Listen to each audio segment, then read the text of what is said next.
Now, this morning's title is Love Pursuit. So we ordered the weather specifically for this title. All the couples, this is romantic weather. So you better get your romance on when you get home this afternoon. It's on, you know. Give mama a bump and tell her it's on, you know. And we're making it easy for you. We're talking about the love pursuit today. So we're breaking the ground for you. Now, about 16 years ago, almost by sheer luck or chance, I got a girl's number.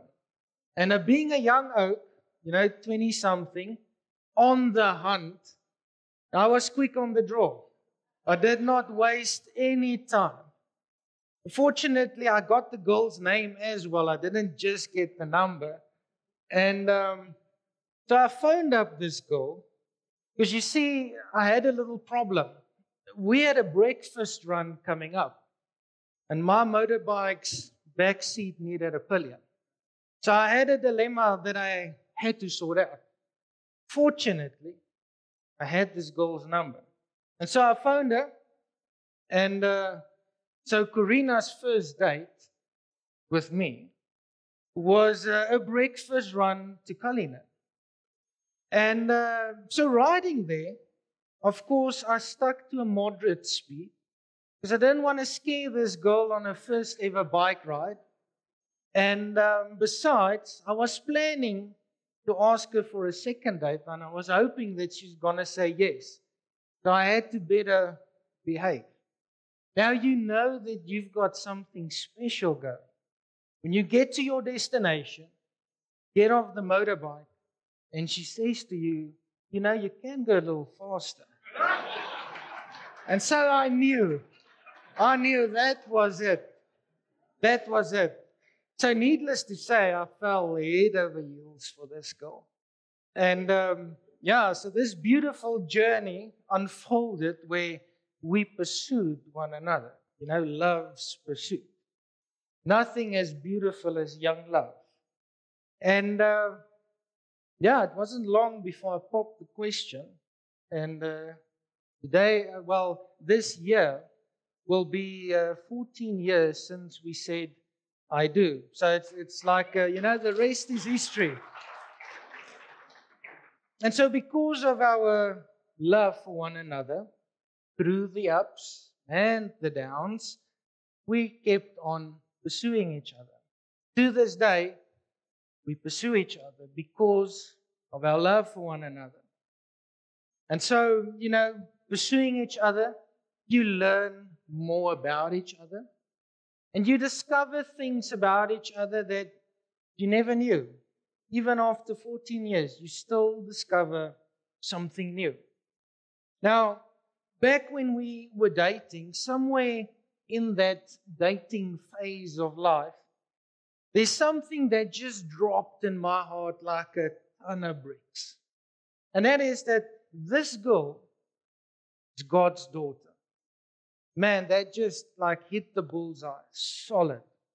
I'm like, wow, this is God's daughter. I'm dating God's daughter.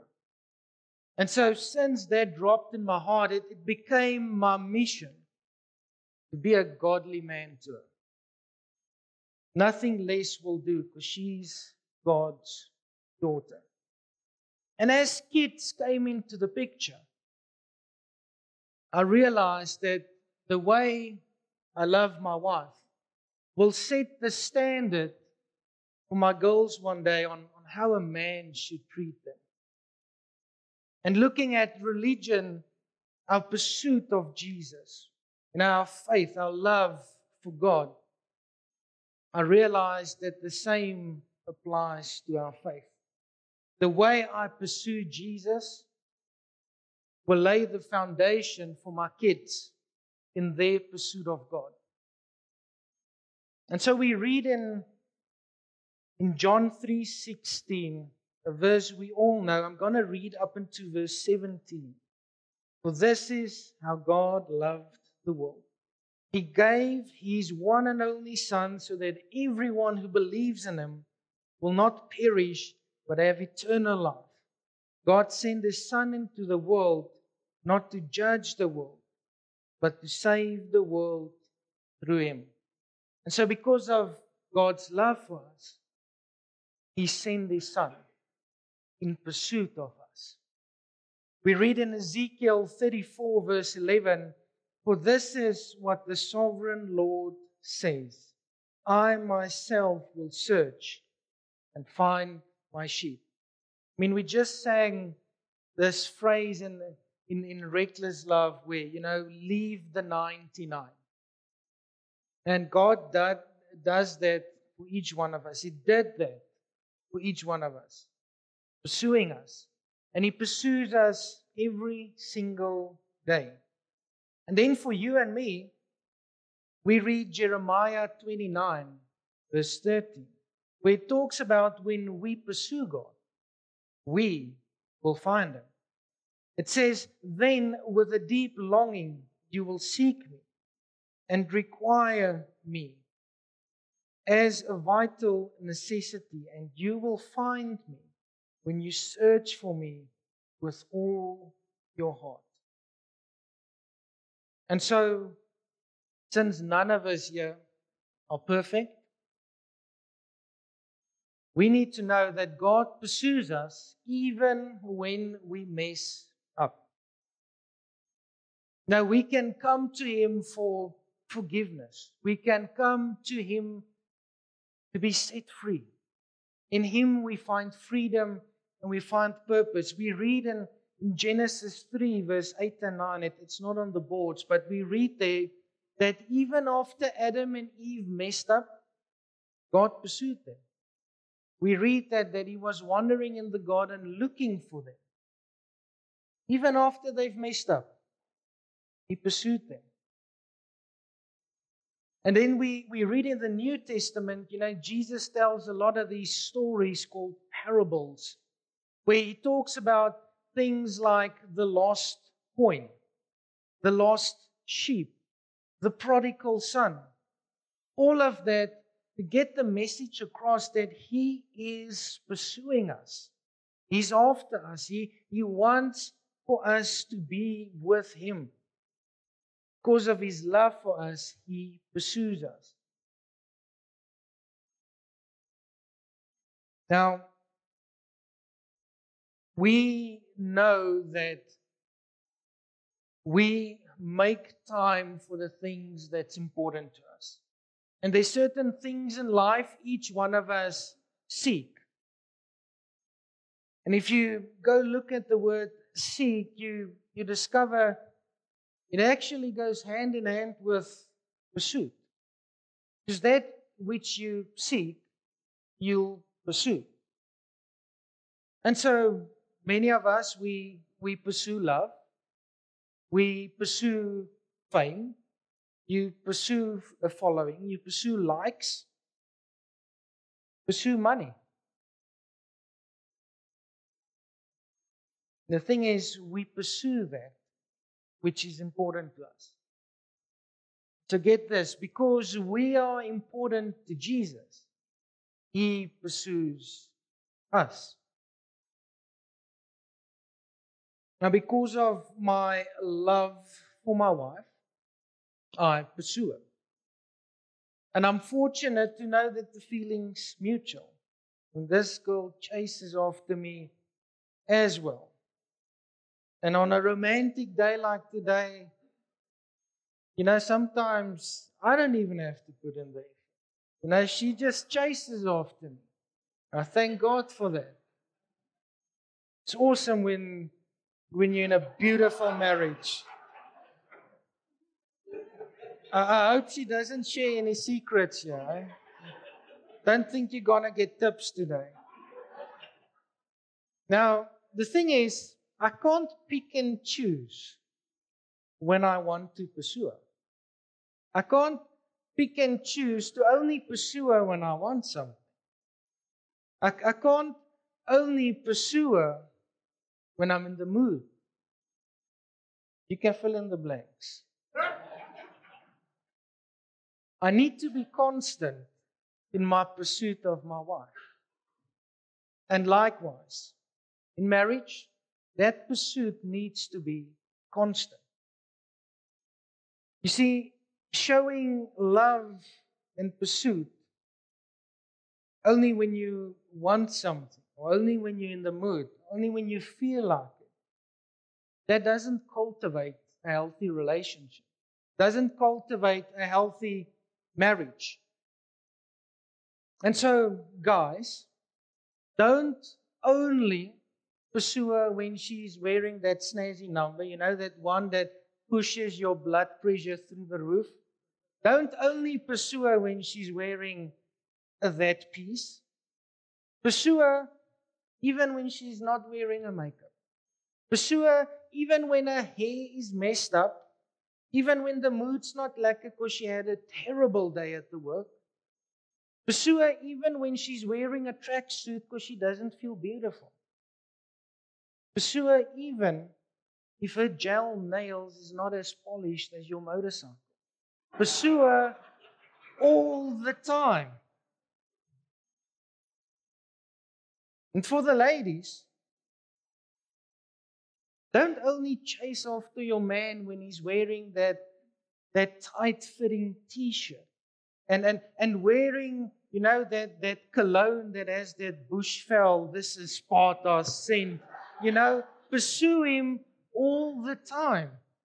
Pursue him when his hands is full of grease, when there's oil running down his arms. Pursue him even when he smells like gunpowder. Pursue him when he's wearing that t-shirt full of holes and he wears it because it's his favorite t-shirt. Pursue him even when he's all sweaty from a hard day's work. Pursue him even wanneer sy beenhare nie gekam is nie. Pursue him all the time. Never stop pursuing him. Now, in our pursuit of each other, we know, life happens and there's stuff like headaches and flus and all of that. And so sometimes our pursuit fluctuates. Now, if we look at our faith, often our pursuit of Jesus fluctuates like the tides of the ocean. Now, so often we only chase after him when we need something. So often we pursue Jesus and do like a deep dive in his word and in prayer only when life is tough. Only when we need breakthrough.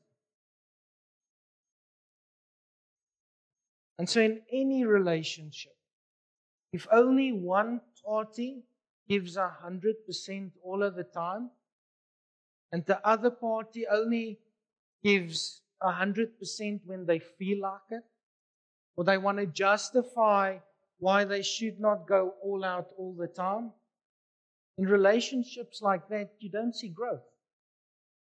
You don't see growth. We need to be all in for Jesus all the time. Now, in the parable of the prodigal son that we read in Luke, you can go read it at home. It's Luke 15, verse 11 to 32. We read about these two sons, the prodigal son and the older brother. Now, last week we spoke about the importance of having a different perspective. And so this morning, I want us to look at this parable from the perspective of, it's illustrating two kinds of believers. So on the one hand, you have the prodigal son, the believer who knows the Father. He knows God. And he chases after him. And over time, things get better and better, and there's more blessing in his life, and life is good.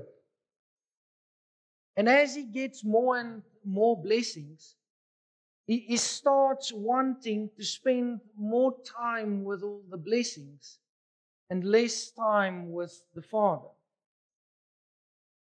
spending more time with his blessings and a worldly life, forgetting that it's the Father that gave it to him.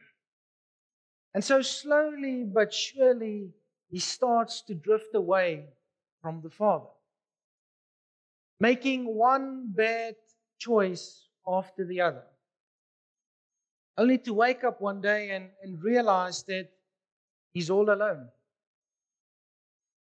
Life chewed him and spat him out. He's hit rock bottom. And it's only when he hits rock bottom that he again thinks about the Father's love for him. And so he decides to put shame and guilt aside and chase after the Father again. And as we read this parable, we see that the Father, he waited for his Son every single day, looking down the road, hoping to see his Son returning. That's symbolic.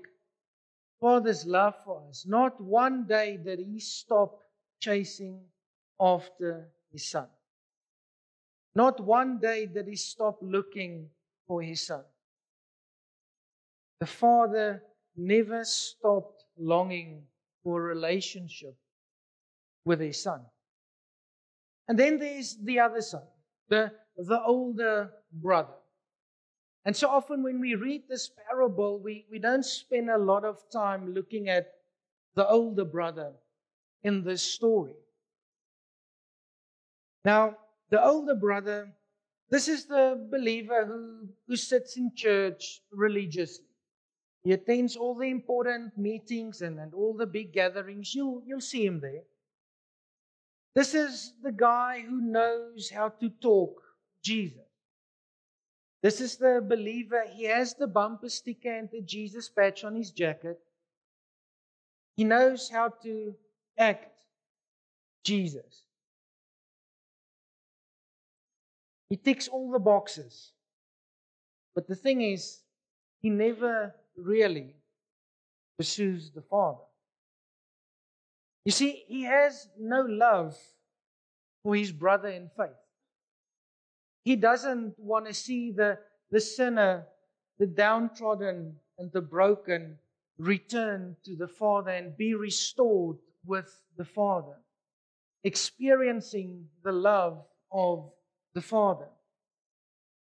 You see, this believer, he has a problem. It irks him, in fact, whenever someone else catches more shine than him. This is the kind of believer who's full of judgment and critique. And he'll serve only as long as people will notice him. Only when people thank him. Only when he is seen. And when he feels important. This is the believer who unfortunately never really knows the Father. He never really discovers the Father's love for him because he never chases after him. This is the kind of believer who knows how to act Christian, but he doesn't know Christ. And it's important for us as we read this parable, take away the fact that God pursues us relentlessly, regardless.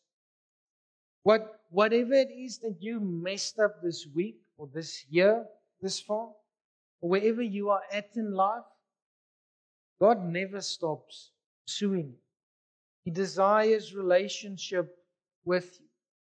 He's all in all the time for us. So can we then really pick and choose when we want to be all in for Him? You see, in marriage, you don't have to pray about how much you need to love your spouse. You just love them with everything you've got. You all in that marriage. That's the only way you'll cultivate a healthy marriage. I don't have to pray about whether I need to love my wife 30% today and then 100% tomorrow. Need to be all in all the time. In our relationship with Jesus, because of our love for Him, we need to pursue Him. We need to be all in for Him all the time. Have a heart where you desire to give all of you to all of Him. You see, if a husband and wife, they say to each other that they love each other, but there's no action or pursuit to back those words, empty words, carries no weight. It's lip service. It becomes merely a habit in your marriage, just something you say, not carrying any weight, because there's no action to back it. Like for us, when we pursue Jesus, when we say we are believers, can people look at our lives and see that without us telling them that? My spouse needs to know that I love him, that I love her, even without me telling them that. They need to experience it. They need to feel it. Because then when I say, I love you, those words carry weight. It's weighty words. It lands. It means something. Because there's action to back it. There's proof in what I'm saying. And so if I want to pick and choose and dictate how much I'm willing to put into the relationship, actually, I need to question my commitment then. You want to pick and choose how much you're willing to put in your relationship with Jesus? You need to look at your commitment. We can't be half in. Can't only chase after Him some days. You need to chase after Him always. We read in 1 John 4 verse 8, that last part of verse 8, we read that God is love. That's who He is. He's love. Now, someone once said, I don't know who the quote is from, but for a couple to be able to give perfect love, they need to know the one who is perfect love. Marriage needs to be grounded in Christ. It is because of their love for each other that a husband and a wife pursues each other. Because they are important to each other. We read many places in the New Testament that Jesus is our bridegroom, and we as the church, we're the bride. We read that because of the bridegroom's love for us, He pursues us.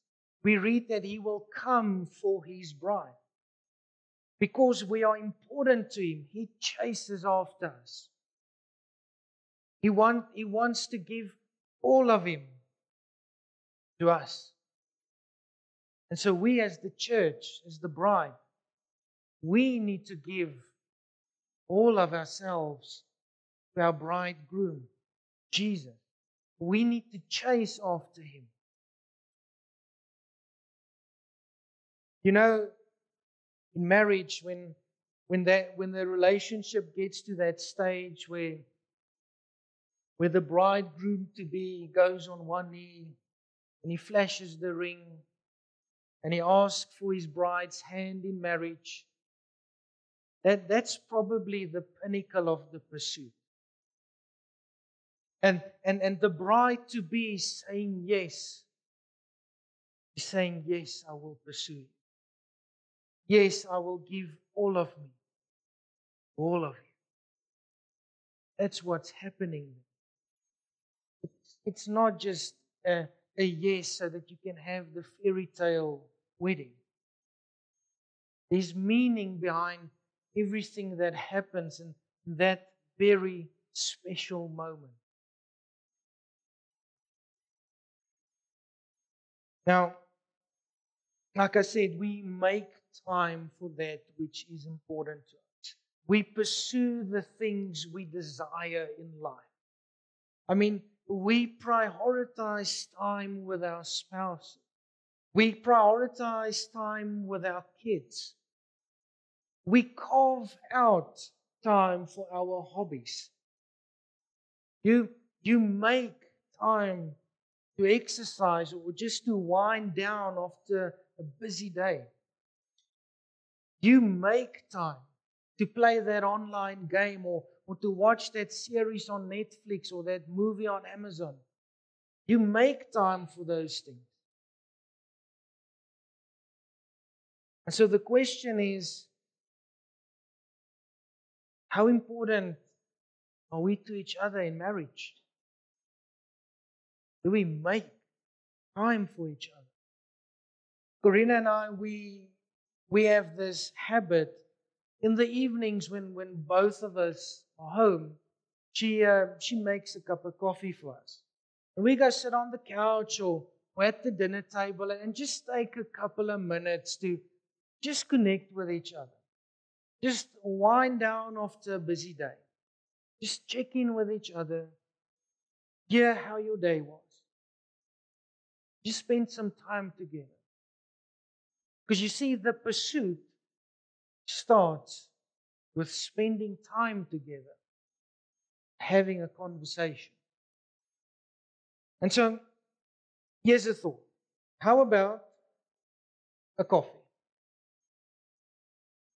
In the morning, when you wake up, you make a lekker cup of coffee.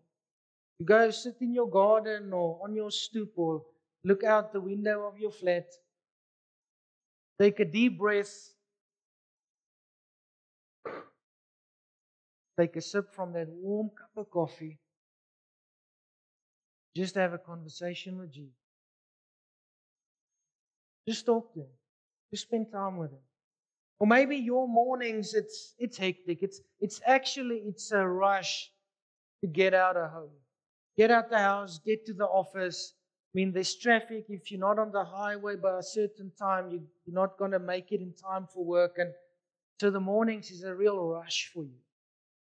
So perhaps in the evenings, when you get home and the kids are in bed and all the chores are done and you've got everything ready for the next day, you go sit on the couch, dim the lights, put on that worship music in the background, make a lekker warm cup of tea,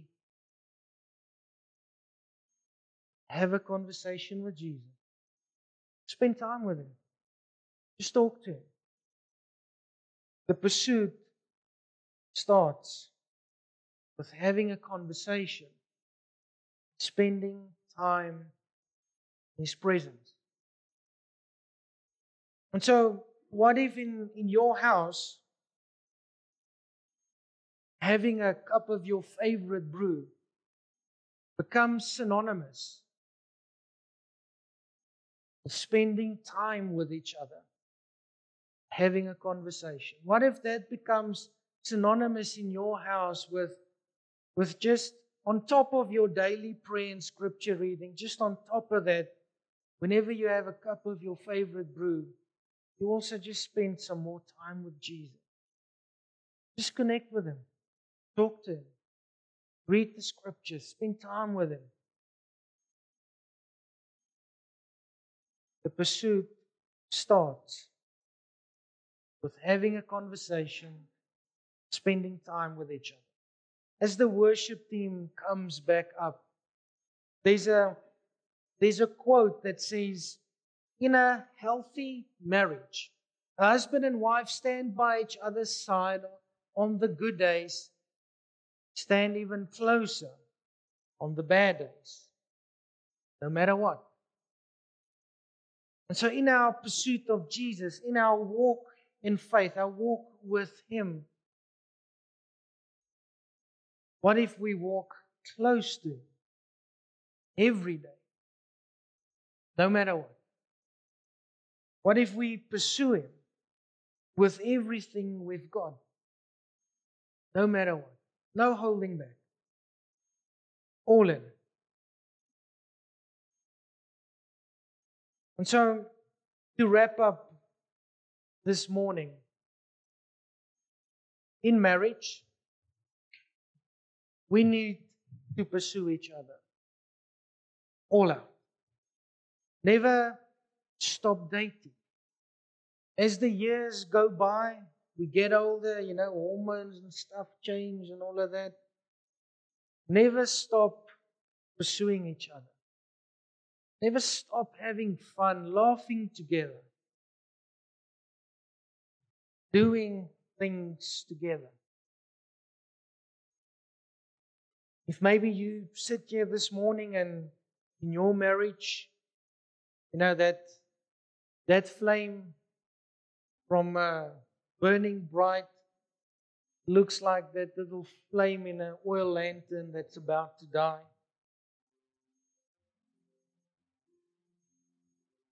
Maybe if that's your marriage, remember, the pursuit starts with having a conversation, spending time with each other. In our walk with Jesus, He never stopped pursuing us. As we're sitting here today, He pursues after us with all of Him. And so for us, never stop chasing after Him. When you mess up, when you make a mistake, don't let that break your speed or hold your back. Chase after Him with everything inside of you. Because He forgives, He restores, and He makes new. He gives breakthrough. He loves you. He's the bridegroom. He wants to be with His bride. And so if maybe you sit here this morning and you feel that in your walk with Jesus, you've drifted. You feel some sort of disconnect, that actually I'm not where I were a couple of years ago. Even this past week was rough. I didn't really even read my Bible or spend time in prayer. Remember, the pursuit starts spending time in His presence, reading your Bible, having a conversation, praying, talking to Him. Never stop pursuing Jesus. Let's close our eyes. Father God, thank You so much, Lord, that we can sit here this morning, Lord, and know without a shadow of a doubt that You love us, Lord. That You desire only what's good for us, Lord. Lord, thank You that You love us so much, Lord. That You work in us, Lord. That You shape our faith. That You draw us in close to You. Lord, thank You that no matter what our day or our week, our month look like, Lord, Your pursuit for us never changes. Lord, thank You that You forgive, Lord, that You restore and make new. Lord, thank You that we can know, Lord, that we are important to You. Lord, and just for all the marriages here today, Lord, I want to pray a special blessing over every single marriage here. I want to pray Your hand of protection over every couple, Lord. And there where maybe love has died down a bit, Lord, I pray that You light a fire in the men, in the women, Lord, that they would pursue each other like the time when they were dating. Other than getting a bit older, nothing changed since the day they said, I do. Lord, and And I pray that you do a work in every marriage. Lord, and that every marriage will be an example to those who are not yet married. How a godly marriage should look like. I pray that as we head into this week, Lord, with all the rain and all of that you keep everyone safe. Thank you for the rain and just all the green vegetation and everything, Lord. I pray that you keep us safe. I pray that each one of us, Lord, will experience your tangible love and presence every single day this week. Pray for this in Jesus' name. Amen.